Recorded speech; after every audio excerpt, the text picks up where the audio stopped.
Hola, nosotros somos el grupo número 7 y les vamos a dar a conocer los temas de nuestro proyecto de vinculación. Los integrantes del grupo son Dueñas Marcos, López Asli, Ortiz Nereisi, Vélez Yulexi y mi persona, Alban Catering. Los temas a abarcar son preparación del estanque post cosecha, limpieza y desinfección del mismo, encalamiento del estanque para la siguiente siembra y los sistemas de aireación del agua. Como todos sabemos, la tilapia es muy fácil de cultivar y da buenos rendimientos siempre y cuando exista un buen manejo en su crianza. Para la preparación del estanque post cosecha, tiene que existir una apropiada desinfección del mismo entre los ciclos de cultivo, ya que esto lo que hará es reducir la probabilidad de que se transmitan tóxicos metabólicos o patógenos a la subsiguiente población de peces. El secado.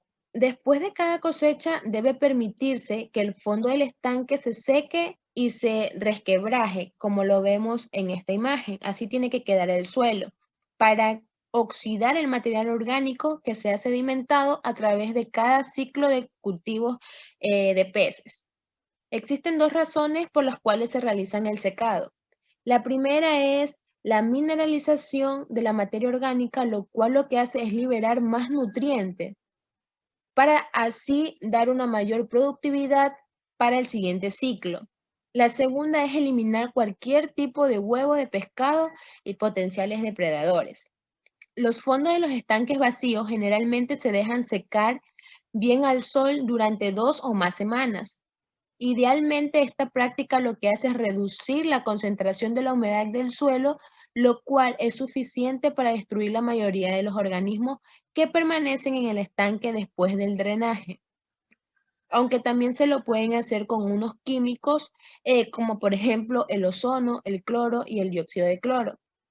Dependiendo de las características, el tiempo adecuado del secado de los estanques varía, y una forma de saberlo que el estanque está preparado es que soporta el peso de una persona y se formen grietas. Antes de que se seque completamente el suelo, hay que buscar áreas con acumulaciones de materia orgánica para poder eliminarlas mecánicamente.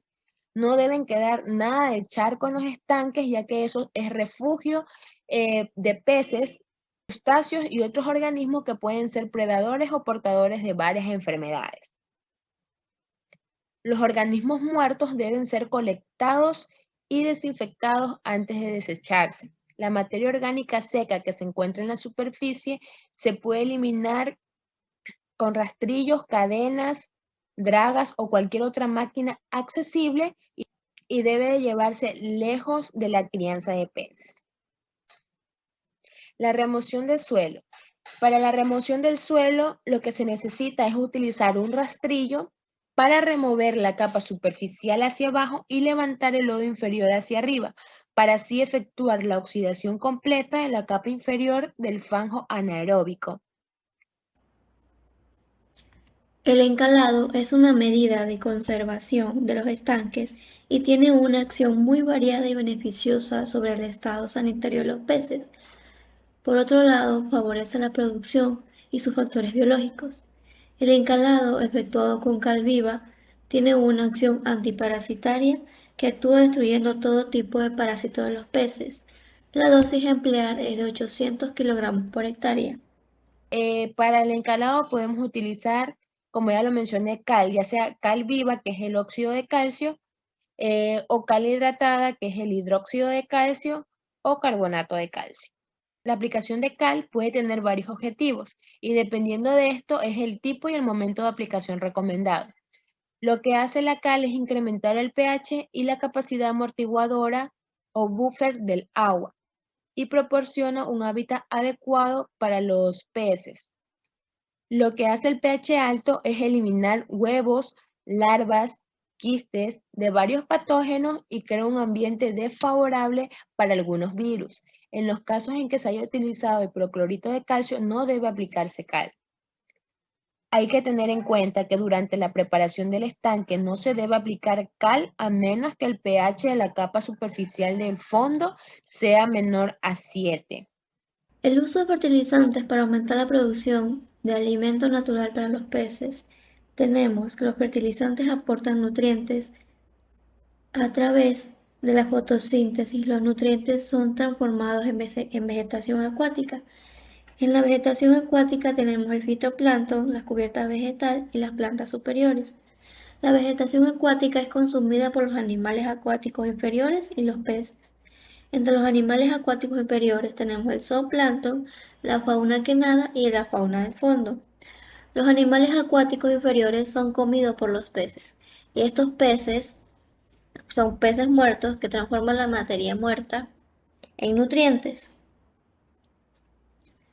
En la fertilización se realiza con el fin de producir plancton vegetal, es decir, fitoplancton, y animal, que estamos hablando del zooplancton, ya que esto se considera como el alimento natural. La fertilización también es importante para el desarrollo de las algas en el fondo del estanque, que producen oxígenos a través de la fotosíntesis. Los fertilizantes son sustancias naturales o sintéticas que se usan en los estanques para aumentar la producción de organismos alimenticios naturales, que son consumidos por los peces. Una vez fertilizado el estanque, se debe controlar mediante la coloración del agua, que debe ser verde esmeralda. También se utiliza el método artesanal de introducción del codo para determinar a qué punto pierde la visibilidad de la mano que está relacionada con la turbidez del agua.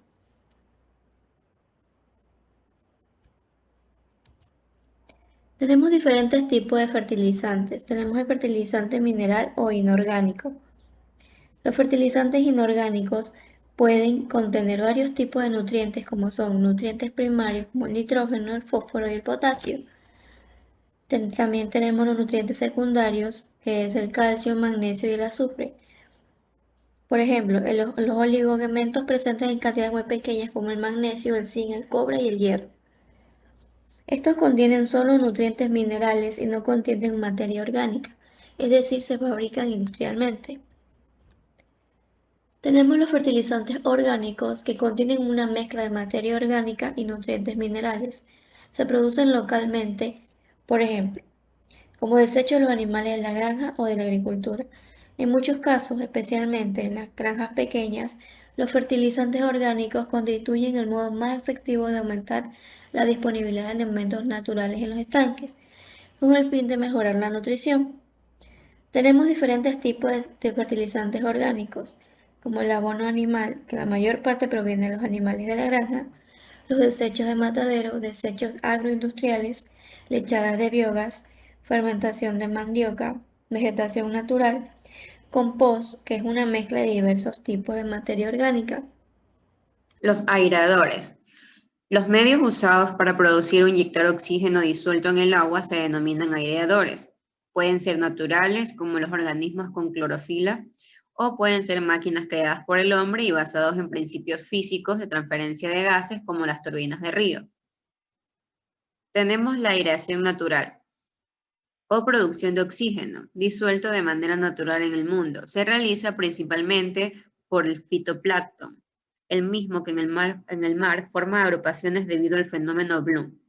El Bloom es el crecimiento explosivo de la población de fitoplancton, llegando a cubrir cientos de kilómetros cuadrados y llegando a ser visible desde un satélite.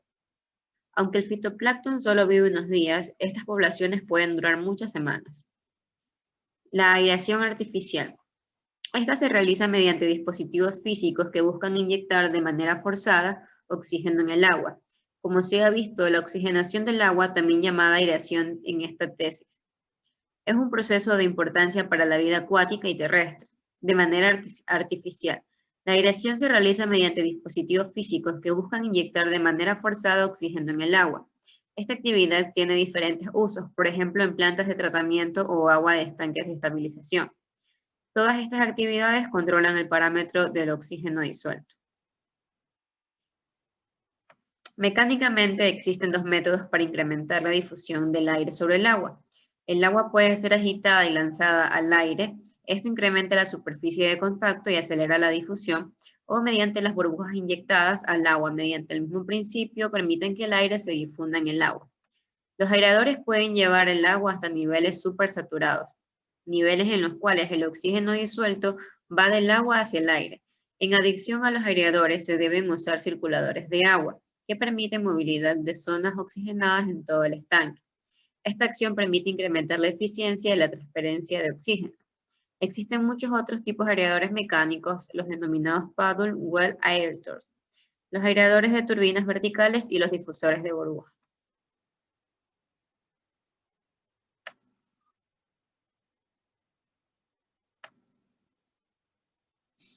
Aquí tenemos algunos ejemplos de aireadores. Este es un aireador artesanal de paletas metálicas, uno de aspersor flotante y otro de una bomba de aireación. La desinfección de los suelos. Entre los tipos comúnmente de desinfectantes de suelos utilizados en acuicultura se encuentran: para la preparación de los estanques es normal usar luz ultravioleta, como los rayos del sol y cal. Estos últimos se utilizan para neutralizar la acidez del fondo y romper ciclos de patógenos. Tenemos las biguanidas.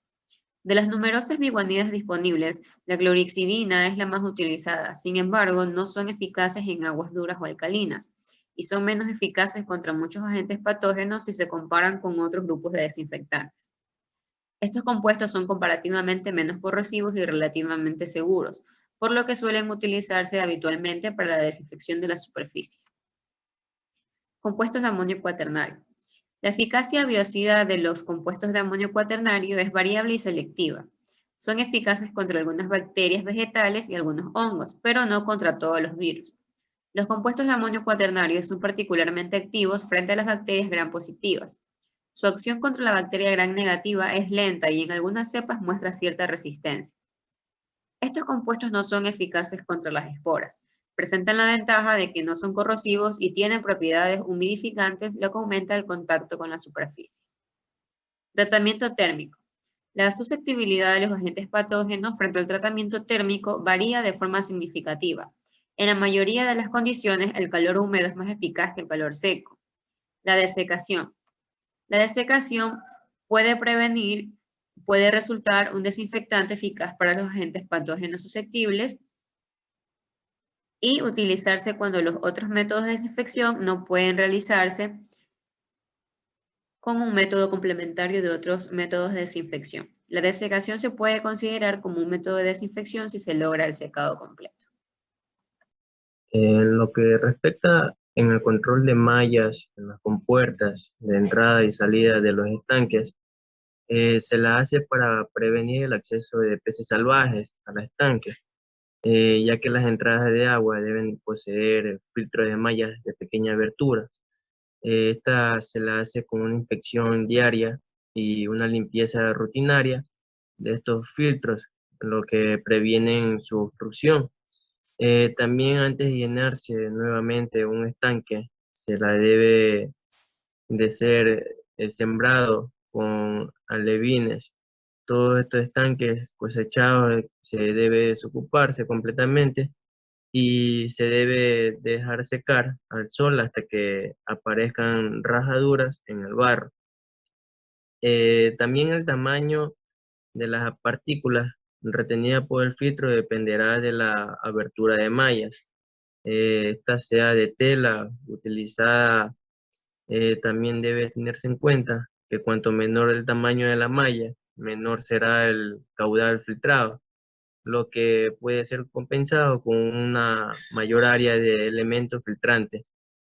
Estos dos usos o tres tipos de usos de telas sobrepuestas, con la que el mayor sea la abertura de malla, en la parte superior evita taponamiento. Comúnmente en filtros con única tela de malla fina, la cual se usa individualmente, es de 0.5 milímetros. En la entrada de agua de cada estanque también puede servir para el filtrado del agua para prevenir la entrada de peces o larvas. En lo que respecta a los arreglos de muros y chequeo de geomembrana, se lo hace únicamente por lo que normalmente los muros están hechos con bloques, ladrillo y hormigón. Algunas veces se utilizan también maderos o metal ondulado, lo cual sirve para su arreglo en cada muro. También destaca que es importante el chequeo de la geomembrana después de cada cosecha, ya que se recomienda que los fondos deben ser secados, volteados y encalados. Esta sirve para eliminar parásitos, bacterias, hongos o virus en la materia orgánica del cultivo anterior. También lo cual crea un factor de estrés en donde los animales en producción son susceptibles a enfermedades, produciendo un ambiente sin oxígeno y tóxico por por la liberación de ciertas sustancias. Es importante tener en cuenta varios aspectos básicos, como es la vida útil de los estanques de geomembrana, la adaptabilidad a cualquier textura y calidad del suelo con pendientes del terreno, que ésta sea entre 0 a 7%, una limpieza e intercambio de agua, resistencia y permeabilidad. También tenemos que tener un control sobre la presencia de depredadores o competidores. Los sistemas de jaulas atraen a una gran cantidad de vertebrados que se alimentan de peces. Entre ellos se encuentran los reptiles, las aves, mamíferos e incluso el hombre. Muchas de estas especies llegan a la zona donde se han establecido una empresa acuícola, atraídos por el gran número de peces fáciles de detectar y también por el alimento dejado a veces sin protección en los pasillos. Muchas veces estas aves atacan a los peces confinados en las jaulas sin tener éxito, pero lo que causan es lesiones, favoreciendo así infecciones secundarias como bacterias y hongos que en su momento, si no se tratan, pueden causar la muerte de los peces. También se detectan daños en las redes causadas por depredadores que no logran su propósito, contribuyendo así a la pérdida de los peces por fuga, por lo que se hace necesario revisar continuamente el sistema de bolsas o redes. La afluencia de depredadores a los lugares donde se encuentran confinados los peces en los sistemas de jaula aumenta la predación de peces naturales, efectuando la ecología íctica natural. Tanto las aves como los mamíferos desempeñan funciones importantes en los ciclos vitales de muchas enfermedades endoparasitarias, afectando a los peces que pueden tener una gran importancia comercial. Un depredador al que se le debe tener mucho cuidado es al ser humano. Hay que tener en cuenta que el arado y el rastreo es muy importante, ya que el objetivo es desintegrar los aglomerados terrígenos del fondo para exponer los sedimentos e incrementar la oxidación de la materia orgánica. Emparejar lo que es el fondo de la piscina, eliminando así patógenos y para realizar la aplicación del cal. Luego del secado del estanque, este se rastrilla usando una rastra de disco. Idealmente todo el fondo del estanque debe ser rastrillado a una profundidad entre unos 15 a 30 centímetros usando un arador o un rastrillo. Se debe hacer un doble rastrillado paralelo y luego otro perpendicular a los ejes del estanque para asegurar una completa desintegración de los aglomerados del suelo. Muchas gracias.